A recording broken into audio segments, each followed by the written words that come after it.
Эй, Сәбит. Бері кел.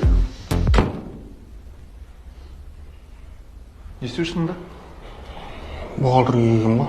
Не үшін? Аванс сұрайын деген сеструхам той істейін деп отыр алдында. Какой аванс?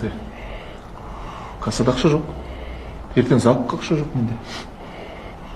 Сіз сұрап көріңізші, беретін. Ей, Сәбит, сен не деп жатсың? Просто ширинкаға ашық тұрды. Не ғану? Барда финский арақтарың бар екен. Содан бір 15 бутылкасын ала тұрайыншы зарплатаға дейін. Оборезал, что ли? Ертең клиенттерге не сатам мен? Айтып тұрмын мен саған, ертең залыққа ақша жоқ менде. Ну, шеф, хотя бір 10 бутылкасын алайыншы, керек болып. Ей, Сәбит, жоқ дедім ғой мен саған. Айтып тұрмын ғой мен саған, залыққа ақша жоқ менде.